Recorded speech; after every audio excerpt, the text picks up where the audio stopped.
From Bloomberg World Headquarters in New York City, this is Evening Edition on Bloomberg.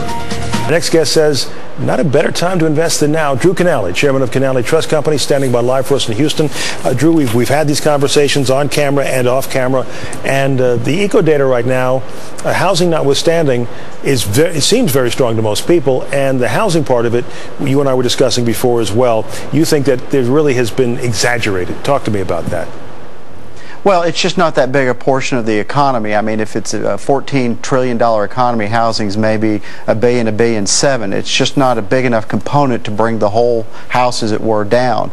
And, you know, this being Halloween, we just seem to be seeing monsters under the bed and the boogeyman coming out of the closet in the form of subprime loans, and that still hasn't gotten us. And so at some point they're going to look at the data and realize that some of their fears don't equal what the data is really telling them.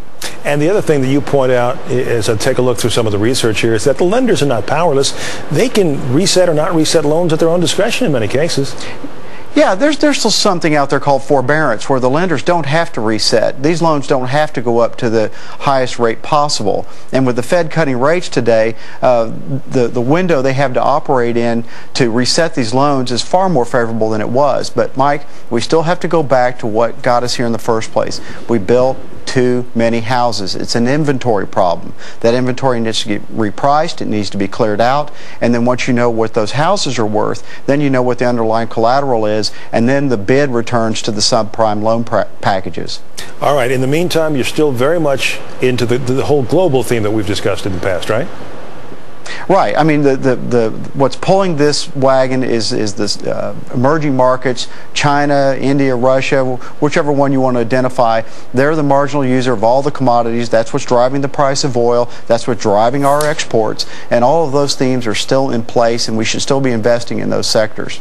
Talk to me about the sectors that you really like right now. What seems to you to be the logical place to be, or places to be?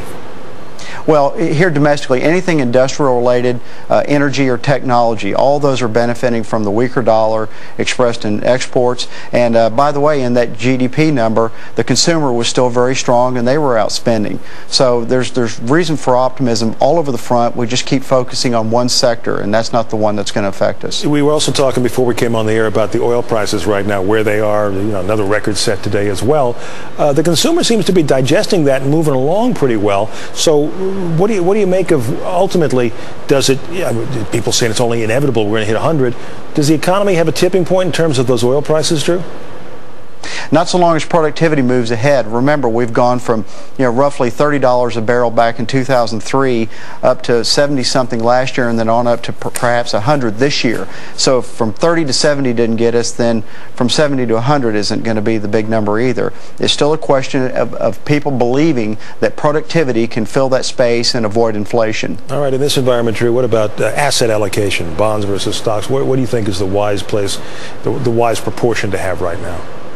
Well, if you're a balanced investor, let's just say you have a habit of investing half your money in stocks and half your money in bonds, it's probably still wise to carry a little overweight in stocks right now. So the typical portfolio for us that has that type of allocation, we're letting it move up to about 60% in stocks right now. And if I would ask you, is there anything out there that's bugging you, that's keeping you up at night, what would it be? Well, it's probably some of the fears that tend to give the market the gyrations that's difficult to invest in, which just don't exist, which is this subprime credit crisis, which is just non-existent.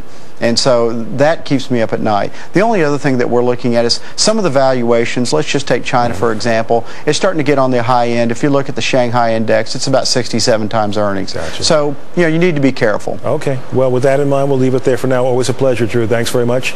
That's Drew Kanaly for us at Kanaly Trust Company in Houston. We'll